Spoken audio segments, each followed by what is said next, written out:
વાત કરીએ આપણે હવે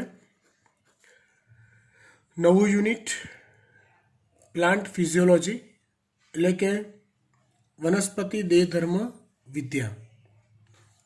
એમાં શરૂઆત કરીએ આપણે વનસ્પતિમાં વહનની.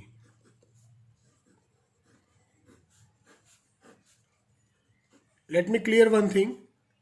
ટેક્સ્ટ બુકમાં આપેલા જે મુદ્દાઓ છે એની હું મિનિમમ ચર્ચા કરીશ. ટેક્સ્ટ સિવાયના જે મુદ્દાઓ છે કે જે નીટ માટે અગત્યના છે એની હું ડિટેલમાં ચર્ચા કરીશ. બરાબર? કેમ કે ટેક્સના મુદ્દા છે ઓલરેડી આપણે ચાલી ચૂકેલા હોય 11th અંદર, અને એમાં કશું ક્લિયર નથી તો મેં પૂછવાની રજૂઆત કરી હતી. મેં બધાને કીધું હતું લાસ્ટ વિડીયોમાં કે નથી ખ્યાલ આવતો તે તમે મને કહેજો, પણ કોઈની ડિમાન્ડ આવી નથી એટલે હું શ્યોર છું કે ભાઈ આ ચેપ્ટર તમારા મગજમાં ક્લિયર હશે. બરાબર? શરૂ કરીએ આપણે પહેલાં પ્રસરણથી.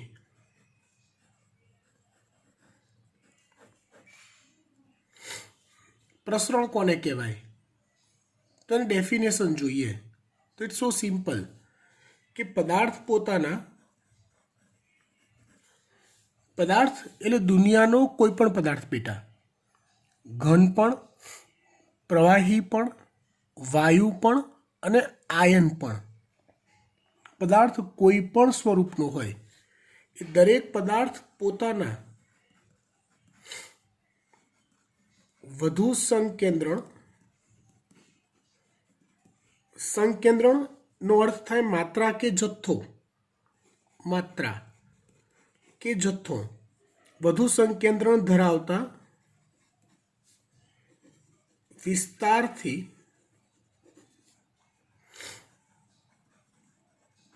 ઓછા સંકેન્દ્રણ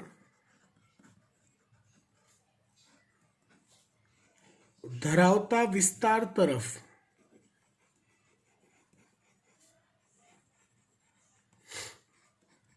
ગતિ કરે છે. દુનિયાનો કોઈ પણ પદાર્થ જ્યાં પોતાનું વધુ પ્રમાણ હોય ત્યાંથી જ્યાં પોતાનું ઓછું પ્રમાણ હોય એ તરફ ગતિ કરે છે, જેને પ્રસરણ કહે છે. ટેક્સ્ટબુકમાં તમે વધુ ડિટેલ જોઈ હોય કે પ્રસરણ ક્યાં સુધી ચાલ્યા કરે તો કે જ્યાં સુધી બંને વિસ્તારોમાં સંકેન્દ્રણ સમાન ન થાય ત્યાં સુધી. એ સિવાય જેટલો બે વિસ્તારો વચ્ચેનો સંકેન્દ્રણ તફાવત વધુ એટલું પ્રસરણ ઝડપથી થાય. બે વિસ્તારોનો સંકેન્દ્રણ તફાવત જેટલો ઓછો એટલું પ્રસરણ ધીમું થાય. ઘન પદાર્થમાં પ્રસરણ ધીમું હોય, પ્રવાહીમાં ઝડપી હોય અને વાયુ પદાર્થનું પ્રસરણ અત્યંત ઝડપી હોય. સવાલ એ થાય કે સાહેબ ઘન પદાર્થ પ્રસરણ ક્યાં પામે છે? તો ઘન પદાર્થના જે અણુઓ છે ને એ અણુઓમાં તો પ્રસરણ પામવાની પૂરેપૂરી ક્ષમતા છે, પણ એ અણુઓ એકબીજાની એટલા બધા નજીક આવેલા હોય કે એ જે આંતરિક આકર્ષણ બળ છે એ આંતરિક આકર્ષણ બળ એ ઘન પદાર્થના અણુઓનું પ્રસરણ થતું અવરોધે છે, રોકી રાખે છે. એ બધા એકબીજાને એકમેકને એક ચોક્કસ આકર્ષણથી ખેંચી રાખે છે. તમે જુઓ, ઘન પદાર્થ કરતાં પદાર્થ જ્યારે એને પ્રવાહી સ્વરૂપમાં આવે ત્યારે અણુઓ વચ્ચેનું અંતર વધી જાય, અને અણુઓ વચ્ચેનું અંતર વધવાના લીધે શું થાય? તો કે આંતરિક આકર્ષણ ઓછું થઈ જાય એમની વચ્ચેનું, અને પરિણામે પ્રસરણ આપણે જોઈ શકીએ એટલું ઝડપથી થાય. સેમ વે વાયુમાં પદાર્થના અણુઓ વચ્ચેનું અંતર ખૂબ વધારે હોય, સમજો, અને અણુઓ વચ્ચેનું અંતર ખૂબ વધારે હોય એના લીધે શું થાય તો કે આંતરિક આકર્ષણ હોય જ નહીં, ના બરાબર હોય, એટલે વધુ ઝડપથી પ્રસરણ થઈ શકે છે. હવે પ્રસરણ માટે બીજી એક વાત કરીએ. પ્રસરણ માટે બીજી એક વાત કરીએ તો અણુઓની આંતરિક શક્તિ અથવા યાંત્રિક ઉર્જાને કારણે પદાર્થ પ્રાપ્ય અવકાશમાં સમાન રીતે વહેંચાય છે. અણુઓની આંતરિક શક્તિ અથવા યાંત્રિક ઉર્જા ને લીધે જે જગ્યાએ પદાર્થ પ્રસરતો હોય એને પ્રાપ્ય અવકાશ કહેવાય. તો પ્રાપ્ય અવકાશમાં પ્રાપ્ય જગ્યામાં તે સમાન રીતે પ્રસરે છે. પ્રસરણ માટે બીજી એક વાત કરી એની સાથે કનેક્ટેડ જ, જેને પ્રસરણ દાબ કહેવાય. આ વાત ચોપડીમાં નથી આપી. પ્રસરણ દાબ એટલે શું? તો કે પદાર્થ જે માધ્યમમાં પ્રસરતો હોય, પદાર્થ જે માધ્યમમાં પ્રસરતો હોય તે માધ્યમ પર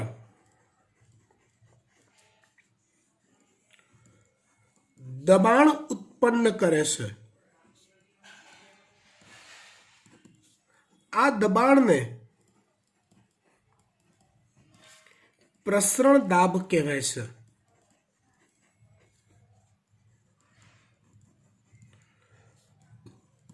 હું એક સિમ્પલ વાત કરું, થોડુંક તમારા મગજમાં ઇમેજિનેશન નાખવા પ્રયત્ન કરું.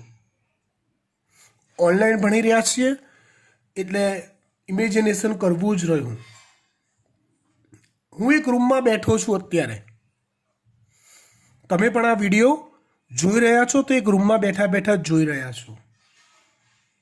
એ રૂમમાં તમારી આસપાસનો સમગ્ર વિસ્તાર શેનાથી ભરેલો છે? હવાથી. Is it right? હે ને?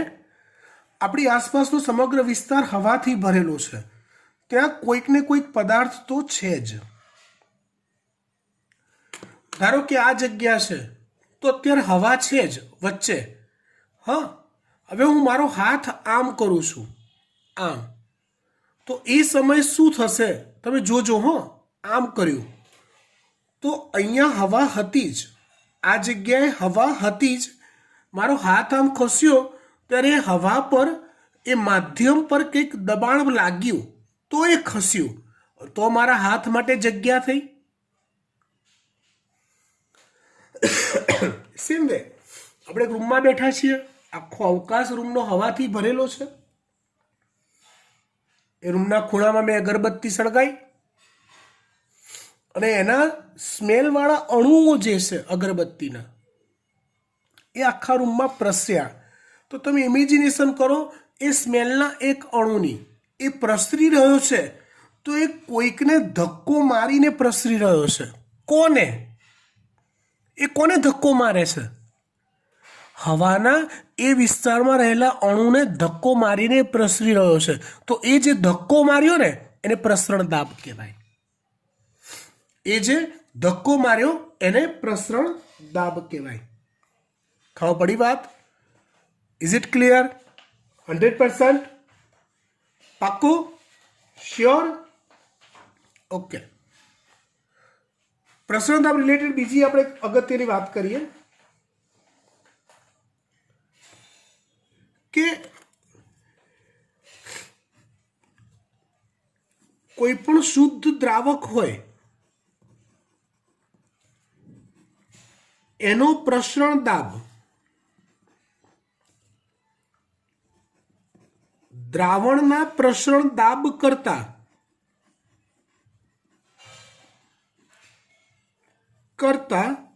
હંમેશા વધુ હોય. લોજિક સમજાવું, ધ્યાન આપજો. આમ તો 11માં તમે આ વસ્તુ સમજી જ ગયા હશો, તો બી ફરીવાર સમજીએ. ધારો કે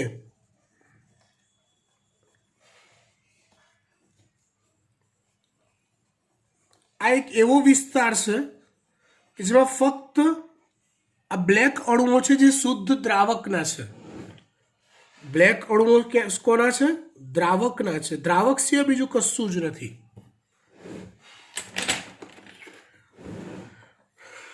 બાજુમાં એક બીજો વિસ્તાર બનાવું છું, એક જ મિનિટ. બાજુમાં હું એક બીજો વિસ્તાર બનાવું છું જેમાં દ્રાવણ છે. દ્રાવણ છે મતલબ અંદર આ લાલ કલરના દ્રાવ્યના અણુઓ ભળેલા છે. આ લાલ કલરના અણુઓ કોના છે? દ્રાવ્યના. બ્લેક અણુઓ કોના છે? તો કે દ્રાવકના. તો દ્રાવણ બનતી વેળાએ દ્રાવ્ય સાથે દ્રાવકના કેટલાક અણુઓ ટાઈટલી બોન્ડિંગ ધરાવે છે, તો જ દ્રાવણ તૈયાર થાય. બેટા આ યાદ રાખવાનું. દ્રાવણ એટલે આપણે એમ કહીએ દ્રાવક અને દ્રાવ્યનું સમાંગ મિશ્રણ. પણ એ ક્યારે બને? તો કે જ્યારે દ્રાવકના અણુઓ દ્રાવ્યની ઈર્દ ગીર્દ ગોઠવાઈ જતા હોય. દ્રાવણ ક્યારે બને? તો કે જ્યારે દ્રાવકના અણુઓ દ્રાવ્યના અણુઓની ઈર્દ ગીર્દ વીંટળાઈ જતા હોય, તો જ સમાંગ મિશ્રણ બને, તો જ દ્રાવણ બને. એટલે આને હું દ્રાવણ કહી દઉં. તો જુઓ, આમાં શુદ્ધ દ્રાવક છે, આ પ્રસરી રહ્યો છે, આ બી પ્રસરી રહ્યો છે, પણ આમાં દ્રાવ્ય ભળેલો હોવાથી કેટલાક દ્રાવકના અણુઓ પ્રસરી નહીં શકે. જે એની સાથે કનેક્ટેડ છે એવા દ્રાવકના અણુઓ પ્રસરી નહીં શકે કે જે દ્રાવ્ય સાથે કનેક્ટેડ છે. માટે ઓલવેઝ શુદ્ધ દ્રાવકનો પ્રસરણ દર એના દ્રાવણ કરતાં હંમેશા વધારે વધારે ને વધારે જ હોય. ક્લિયર થઈ ગઈ વાત? ડન? ગુડ.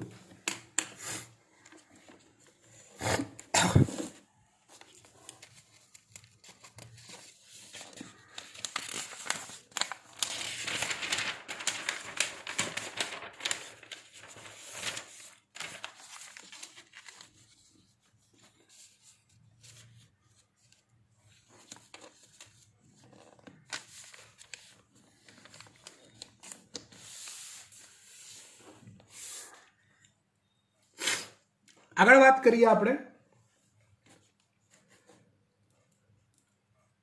પ્રસરણ પર અસર કરતા પરિબળોની. આની પણ ડિટેલમાં બહુ ચર્ચા ચોપડીમાં આપી નથી. પ્રસરણ પર અસર કરતા પરિબળો.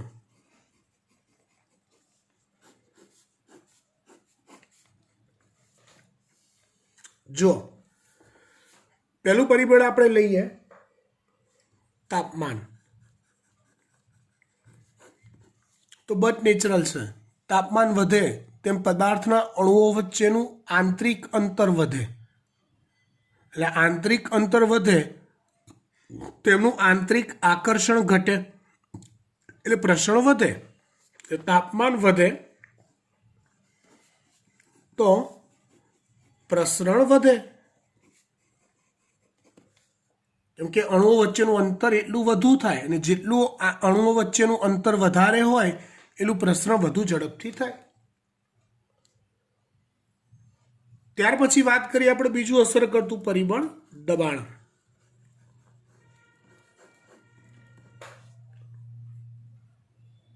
તો અહીંયા પર્ટિક્યુલર આપણે વાયુઓની વાત કરીએ તો વાયુનો પ્રસરણ દાબ ને દબાણ સાથે સીધો સંબંધ છે. વાયુનો પ્રસરણ દાબ પ્રસરણને દબાણ સાથે એકદમ સીધો સંબંધ છે. ટૂંકમાં એવું કહી શકાય કે પ્રસરણ દર ચલે છે દબાણ સમચલનમાં છે. દબાણ વધે તો પ્રસરણ દર વધે, દબાણ ઘટે તો પ્રસરણ દર ઘટે. એ સિવાય ત્રીજું અસર કરતું પરિબળ છે પ્રસરણ પામતા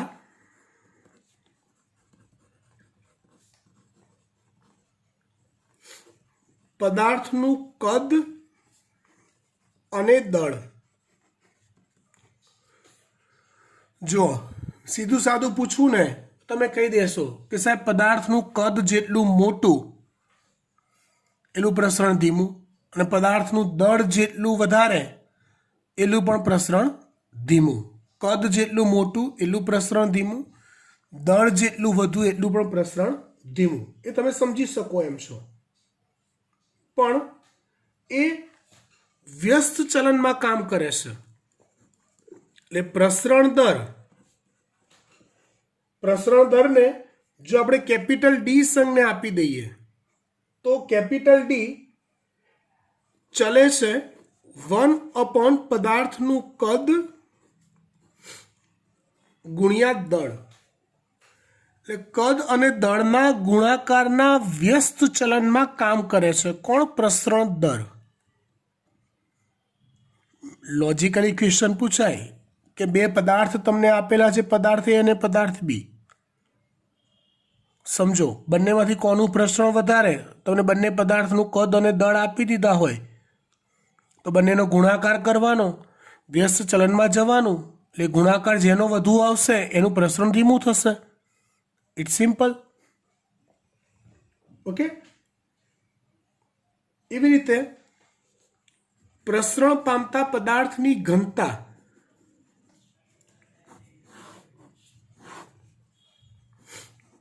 પ્રસરણ પામતા પદાર્થની ઘનતા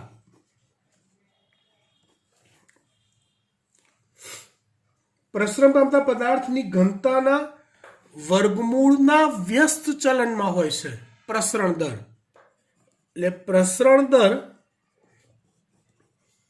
ડી ચલે છે 1/√d, જ્યાં સ્મોલ ડી બરાબર ઘનતા થાય. એટલે ઘનતાના વર્ગમૂળના વ્યસ્ત ચલનમાં હોય છે પ્રસરણ દર. આવડે? સિમ્પલ. આને રિલેટેડ પણ એક્ઝામ્પલ પૂછાઈ શકે જે આપણને આવડવા જોઈએ. એ સિવાય તમે આગળ વિચારો તો જે માધ્યમમાં પ્રસરણ થતું હોય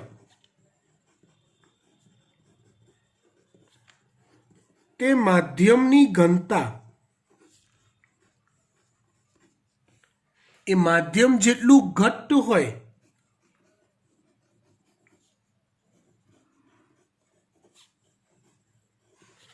એટલું પ્રસરણ ધીમું થાય.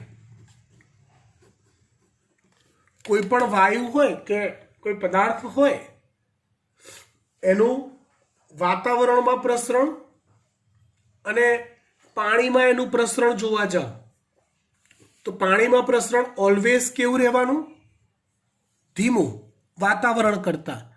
અને એ જ પદાર્થનું પ્રસરણ શૂન્ય અવકાશમાં તમે વિચારો તો શૂન્ય અવકાશમાં એ પ્રસરણ અત્યંત ઝડપી રહેવાનું. શૂન્યાવકાશ એટલે કોઈ માધ્યમ જ નથી. હા, તો શૂન્યાવકાશમાં કોઈ પણ પદાર્થનું પ્રસરણ સૌથી વધારે થાય, વાતાવરણમાં એના કરતાં ધીમું થાય, પ્રવાહીમાં એના કરતાં પ્રવાહી માધ્યમમાં પ્રસરવાનું હોય તો એના કરતાં ધીમું પ્રસરણ થાય. ચલો, એ કેટલાક અપવાદરૂપ કિસ્સા છે. આપણે લઈએ પેટ્રોલ, તો છે પ્રવાહી પણ એનું પ્રસરણ તમે જોવા જાઓ, પેટ્રોલ લઈ લો, સેન્ટ લઈ લો, સેન્ટ એટલે પરફ્યુમ, એનું એ છે પ્રવાહી સ્વરૂપમાં, પણ એનું પ્રસરણ વાયુ પ્રકારે થાય છે, વાયુની સ્ટાઇલમાં.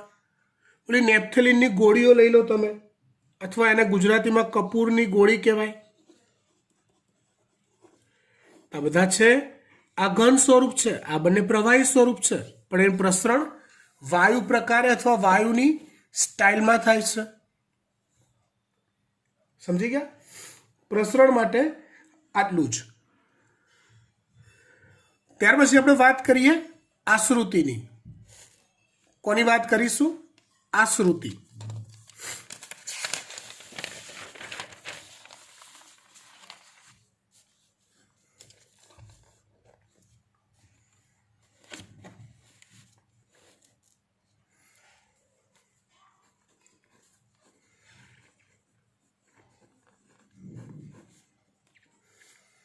આશ્રુતિ માટે આવો એક પ્રયોગ આપણે શીખતા હતા 11માં, જેને થીસલ ફનેલનો પ્રયોગ કહેતા હતા.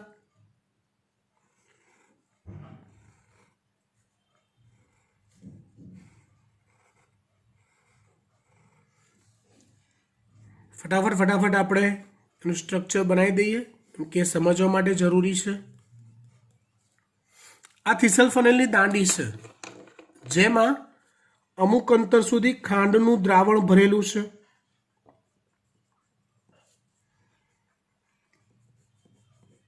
એનું માપન કરી દીધું. કયું દ્રાવણ છે આ? ખાંડનું દ્રાવણ, જેને આપણે સાંદ્ર દ્રાવણ કહીશું. આવી થીસલ ફનેલને એક પાણી ભરેલા પાત્રમાં ડુબાડીએ છીએ.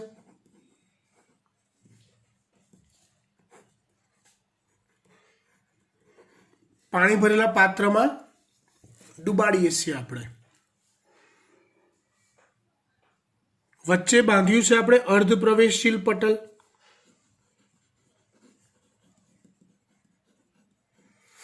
વ્યાખ્યા કંઈક આવી થાય. હવે આ ખાંડનું દ્રાવણ છે, સાંદ્ર દ્રાવણ કહેવાય. પાણી છે ને મંદ દ્રાવણ કહેવાય. વ્યાખ્યા કંઈક આવી થાય કે બે ભિન્ન સાંદ્રતા ધરાવતા દ્રાવણોની વચ્ચે જો અર્ધ પ્રવેશશીલ પટલ મૂકવામાં આવે તો દ્રાવકના અણુઓનું વહન મંદ દ્રાવણથી સાંદ્ર દ્રાવણ તરફ થાય છે.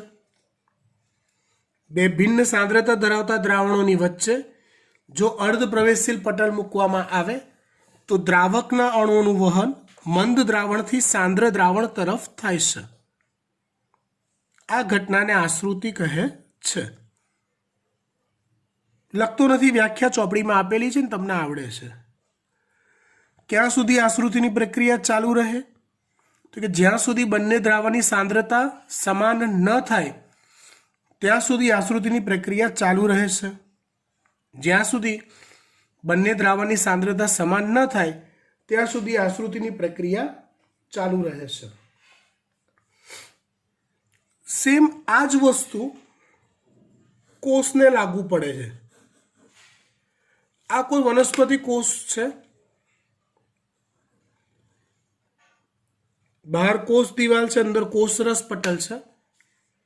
આ સૌથી મોટી અંગિકા રસધાની છે. જો બહાર કોષને આસપાસ મળતું જે માધ્યમ છે એ ધારો કે મંદ દ્રાવણ હોય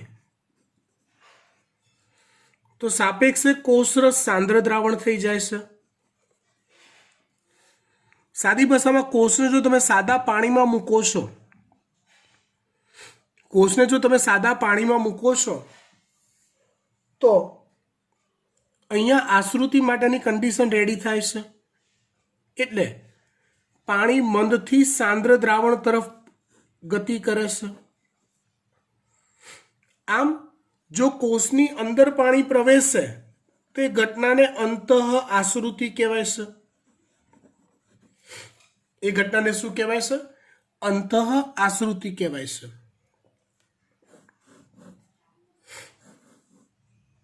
એના કરતા આપણે અલગ વિચારો, ઊંધું, કે ધારો કે કોષને તમે सांद्र द्रावणमां मूक्यो, कोषने तमे केवा द्रावणमां मूक्यो? सांद्र द्रावणमां, तो कोषरस ए मंद द्रावण थई जशे, तो पाणी कोषमांथी बहार आवशे। ज्यारे रीते पाणी कोषमांथी बहार आवे तो ए घटनाने बहिराश्रुति कहेवाय छे। पाणी कोषमांथी बहार आवे तो ए घटनाने शुं कहेवाय छे? बहिराश्रुति कहेवाय छे। समझी गया बात?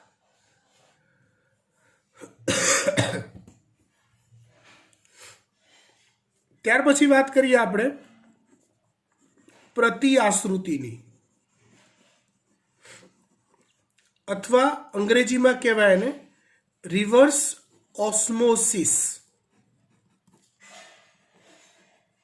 ऑस्मोसिस एटले थाय आश्रुति अने रिवर्स ऑस्मोसिस एटले थाय प्रतिआश्रुति। आपણા ઘરમાં જે આરઓ પ્લાન્ટ છે પાણી શુદ્ધિકરણ કરતો, એ આ સિદ્ધાંત પણ કામ કરે છે। प्रतिआश्रुति એટલે શું? તો કે જો આશ્રુતિની ક્રિયા જે દિશામાં થતી હોય, આશ્રુતિની ક્રિયા જે દિશામાં થતી હોય એની વિરુદ્ધ બાજુએથી જો દબાણ લાગુ પાડવામાં આવે, બળ આપવામાં આવે, તો એક સમય કેવો થશે કે આશ્રુતિની ક્રિયા અટકી જશે। ત્યાર પછી પણ જો દબાણ ચાલુ ને ચાલુ રાખવામાં આવે તો દબાણની અસરથી પાણી અવળી દિશામાં જશે, આશ્રુતિની વિરુદ્ધ દિશામાં જશે। એ ક્રિયાને કહેવાય છે પ્રતિઆશ્રુતિ। આ રીતે શુદ્ધ માત્રામાં દ્રાવક એટલે કે પાણીની પ્રાપ્તિ કરવામાં આવે છે। કોને કહેવાય પ્રતિઆશ્રુતિ?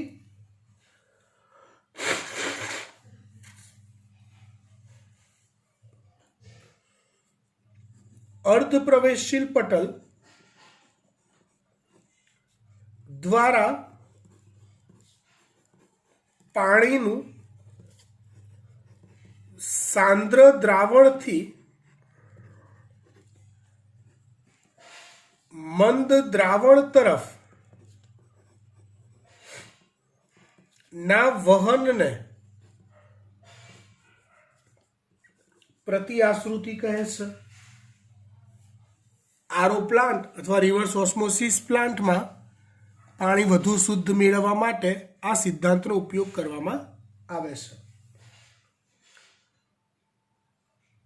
त्यार पछी आपणे वात करीए अगत्यनी, जेने कहीशुं आपणे आश्रुति दाब।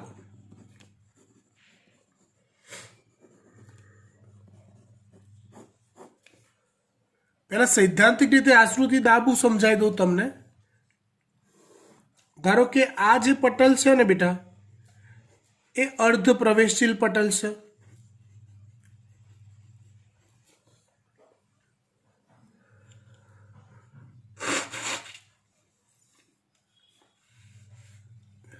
हवे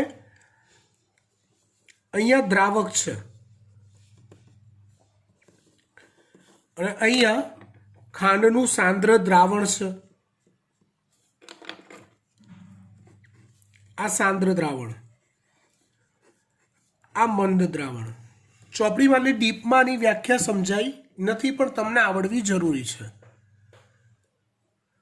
जो आश्रुतिना नियम प्रमाणे आश्रुति कई तरफ थाय तो तमे कहेशो साहेब मंद द्रावण थी सांद्र द्रावण तरफ जाए। पण कोई पण पदार्थ એવું ઈચ્છતો નથી કે મારી જગ્યા પર કોઈ બીજું આવીને વસે। અહીંયા એવું જ થઈ રહ્યું છે। નીચેથી પાણી ઉપર જાય છે તો ઉપર ઓલરેડી દ્રાવણના અણુઓ છે જ, એમાં જગ્યા કરીને દ્રાવકના અણુઓ જાય છે, તો જગ્યા કરવા માટે દબાણ આપવું પડે।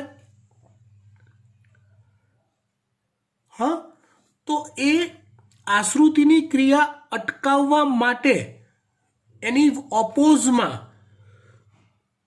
उपरना जे द्रावणना अणुओ जे छे એ વિરુદ્ધ બાજુએ દબાણ લગાડે છે, એ દબાણને આશ્રુતિ દાબ કહેવાય છે. આશ્રુતિની ક્રિયા અટકાવવા માટે સાંદ્ર દ્રાવણના અણુઓ આશ્રુતિની ક્રિયાની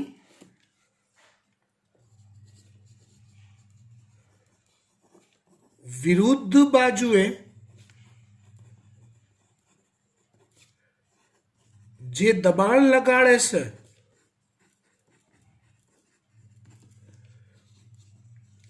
તે દબાણને આશ્રુતિ દાબ કહે છે. તે દબાણને આશ્રુતિ દાબ કહે છે. એને શોર્ટમાં ઓપી કહેવાય. આખું નામ ઓસ્મોટિક પ્રેશર કહેવાય. શોર્ટમાં એને કહેવાય ઓપી અથવા આખું નામ કહેવાય ઓસ્મોટિક પ્રેશર. ઓપી અથવા ઓસ્મોટિક પ્રેશર માટે આપણે 11માં આટલું તો ક્લિયર હતું જ. કેટલું ક્લિયર હતું? તો કે છે કે જેટલું દ્રાવણ સાંદ્ર એટલો એનો ઓપી એટલે કે આશ્રુતિ દાબ વધુ, અને જેટલું દ્રાવણ મંદ એટલો એનો ઓપી અથવા આશ્રુતિ દાબ ઓછો. દ્રાવણ જેટલું સાંદ્ર એટલું એનો ઓપી વધુ, અને દ્રાવણ જેટલું મંદ એટલો એનો ઓપી ઓછો. આશ્રુતિની ક્રિયા કઈ તરફ થાય છે? તો તમે શું કહેશો? મંદથી સાંદ્ર દ્રાવણ તરફ, એટલે કે ઓછા ઓપી થી વધુ ઓપી તરફ થાય છે. કઈ તરફ થાય? ઓછા ઓપી થી વધુ ઓપી તરફ થાય છે. હવે આપણે એ લોજિક વિચારો કે સાયકોલોજીકલી અને પ્રેક્ટિકલી વનસ્પતિ દેહમાં પાણીનું વહન કઈ તરફ થાય? તો તમે કહેશો સાહેબ મૂળ, મૂળથી પ્રકાંડ, પ્રકાંડથી પર્ણ. મૂળમાં હું વધારે ડીપમાં ઉતરું તો મૂલાધિ સ્તર,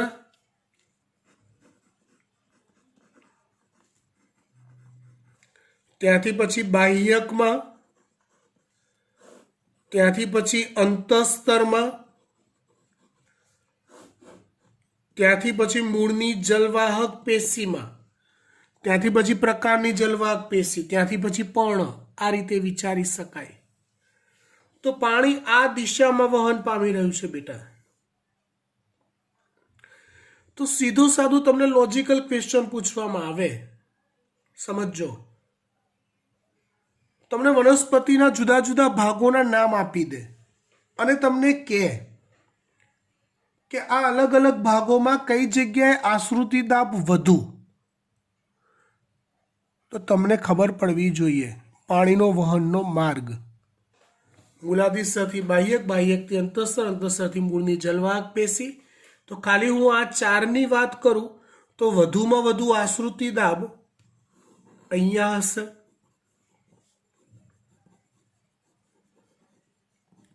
એના કરતાં આમાં ઓછો હશે, એના કરતાં આમાં ઓછો હશે, એના કરતાં આમાં ઓછો હશે. તો જ પાણી આ દિશામાં વહન પામે. મૂળ પ્રકાંડ પર્ણની વાત કરું તો મૂળમાં આશ્રુતિ દાબ ઓછો હોય, એના કરતાં પ્રકાંડમાં વધુ હોય તો જ પાણી આમ જાય. પ્રકાંડ કરતાં પર્ણનો આશ્રુતિ દાબ વધુ હોય તો જ પાણી આમ જાય. આ લોજિક છે. તમને કોઈ પણ ભાગો પૂછ્યા હોય કે ભાઈ આ અલગ અલગ ભાગોમાં આશ્રુતિ દાબ કઈ જગ્યાએ વધુ હોય અથવા આસુતિ દાબને વધતા જતા ક્રમમાં ગોઠવો અલગ અલગ ભાગોને, તેનો સાચો ક્રમ કયો? તો તમને લોજિકલી પાણીનું વહનનો માર્ગ ખબર હોવી જોઈએ. એ માર્ગ ખબર પડી જાય એટલે આવો કોઈ પણ સવાલ પૂછે આવડે. કેમ કે પાણી હંમેશા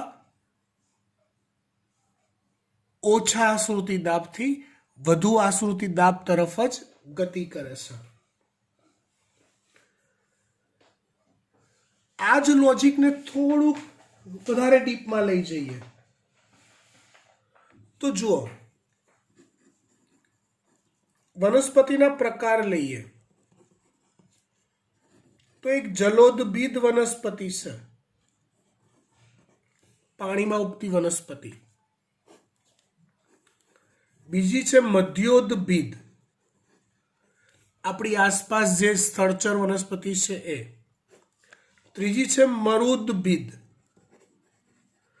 રણ પ્રદેશમાં ઉગતી વનસ્પતિઓ. અને ચોથી છે લવણોદભિદ વનસ્પતિઓ. ચોથી કઈ છે? લવણોદભિદ વનસ્પતિ છે. લવણોદભિદ એટલે દરિયા કિનારાના ખારા દલદલમાં ઉગતી જે વનસ્પતિઓ છે લવણોદભિદ કહેવાય. ભરતી ઓટના જંગલો, મેંગ્રુવ્સ જંગલો લવણોદભિદ કહેવાય. તો અહીંયા આ ક્રમમાં આશ્રુતિ દાબ વધુ હોય છે.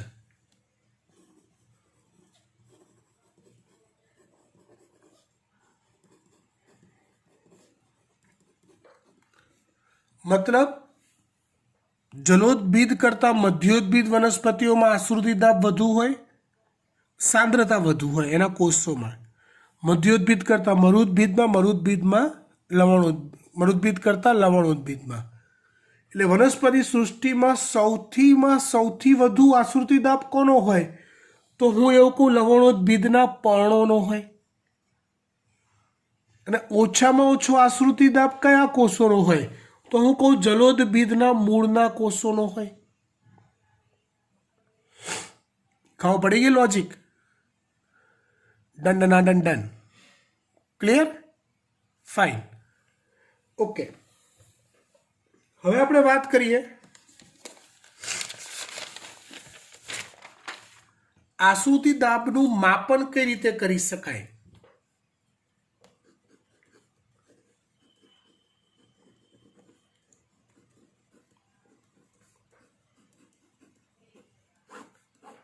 તો આશ્રુતિ દાબ માપવા માટેના કેટલાક સૂત્રો છે, એ સૂત્રોની આપણે ચર્ચા કરીએ.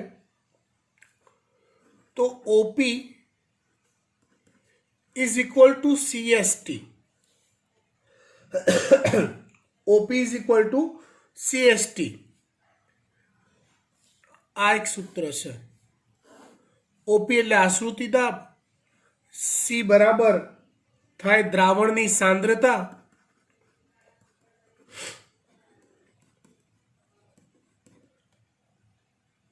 એસ બરાબર થાય દ્રાવણનો અચળાંક, આની વેલ્યુ તમને આપી દીધેલી હોય, અને ટી બરાબર થાય તાપમાન, જેનું માપન કેલ્વિનમાં હોય. શેમાં હોય? કેલ્વિનમાં. તમને જો સેલ્સિયસ આપ્યું તો એને કેલ્વિનમાં કન્વર્ટ કરવું પડે. કેલ્વિન આપ્યું હોય તો બેસ્ટ. બાકીની બે વેલ્યુ આપેલી હોય, અચળાંક તો આપેલો જ હોય, તો આશ્રુતિ દાબ તમે શોધી શકો છો. આશ્રુતિ દાબ માપવાનું બીજા પણ કેટલાક સૂત્રો છે, જેમ કે OP is equal to MRT. OP એટલે આશ્રુતિ દાબ, એમ બરાબર આણ્વિક સાંદ્રતા અથવા આણ્વીય સાંદ્રતા ચાલે. આર બરાબર વાયુ અચળાંક, જેની વેલ્યુ આપેલી હોય. ટી બરાબર તાપમાન. આ પણ કેલ્વિનમાં હોય. આ રીતે તમે કોઈ પણ પદાર્થનો પણ આસુતિ દાબ માપી શકો. એક બીજી વાત કરું કે તમે ધારો કે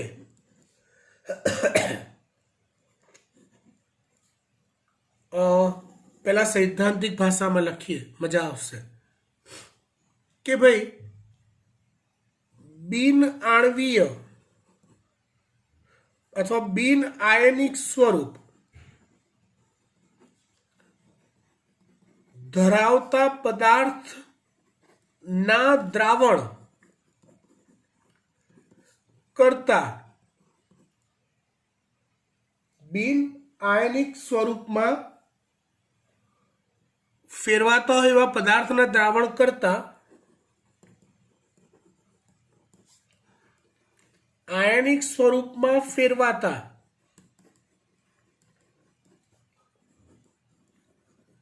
પદાર્થનું જે દ્રાવણ હોય એ દ્રાવણનો ઓપી વધુ હોય. દાખલા તરીકે હું એવું કહું, 1 મોલ ગ્લુકોઝનું દ્રાવણ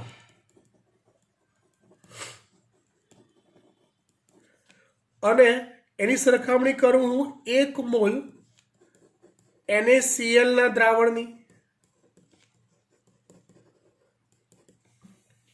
તો આમ જોવા જો તો બંને 1 મોલ જ છે.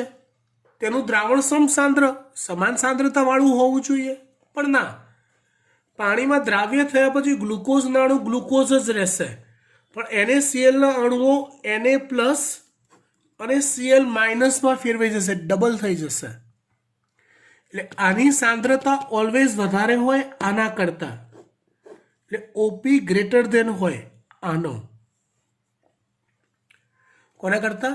આના કરતા. સમજી ગયા? આશ્રુતિ દાબ અથવા ઓપી સુધી રાખીએ છીએ વધુ આવતા અંકે. હજી એક વાત કહું, હજી જો તમે નીટ વધુ સારી રીતે પ્રોપર શીખવું હોય, સમજવું હોય, તો મહેરબાની કરીને ટેક્સ્ટ બુકનું રીડિંગ સ્ટાર્ટ કરી દેજો. It's better for you. એ સ્ટાર્ટ કર્યું હશે, વાંચેલું હશે, આવડતું હશે, તો આ બધું વધુ સરળતાથી મગજમાં ઘૂસશે. હા, બાય.